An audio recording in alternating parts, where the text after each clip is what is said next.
وقتی توی یه جاده سفر میکنین خوبه که موانع راهو بشناسین، چون نمیخواین تصادف کنین. مگه نه؟ همین مسئله توی سفر ما به سوی موفقیت هم صدق میکنه. توی این ویدیو 5 عامل رو بررسی میکنیم که مانع از موفق شدن شما میشه. 1. عامل ترس. ترس یکی از بدترین دشمنای موفقیته. وقتی که ترس ریشه های حساس خودشو دور شما میپیچه و شما رو به اسارت خودش در میاره، هرگز قادر نخواهید بود که به رویاهای خودتون برسید.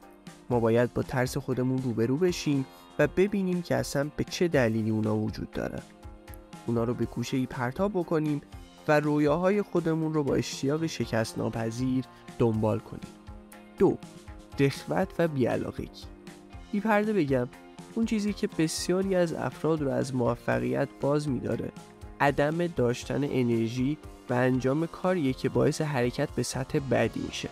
اونا به نقطه‌ای میرسن که احساس راحتی میکنن و سپس خودشون رو برای چرتی به درازای تمام عمرشون آماده میکنن. 3. نداشتن پشتکار. موفقیت توی تیزترین کنج یا شیبدارترین تپه است. پشتکار داشته باشین، ادامه بدید، یک تپه دیگه، یک گنج دیگه. بدبینی. نکته اینجاست که میتونید به هر چیزی که باور دارید برسید. از خودتون بپرسید که چه نوع افکاری رو با خودتون حمل میکنید. آیا خوشبین هستین یا بدبین؟ اگه باور ندارین که میتونید برسید، پس نخواهید تونست. 5. انتخاب افراد نامناسب برای گذروندن وقتتون. این عادت ما رو به راحتی تبدیل به محصولی از محیط میکنه.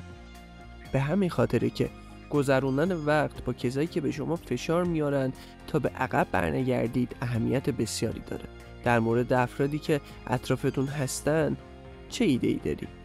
آیا این افراد با صلاحیت هستن که شما رو تشویق میکنن یا مانعی در راه موفقیتتون هستن؟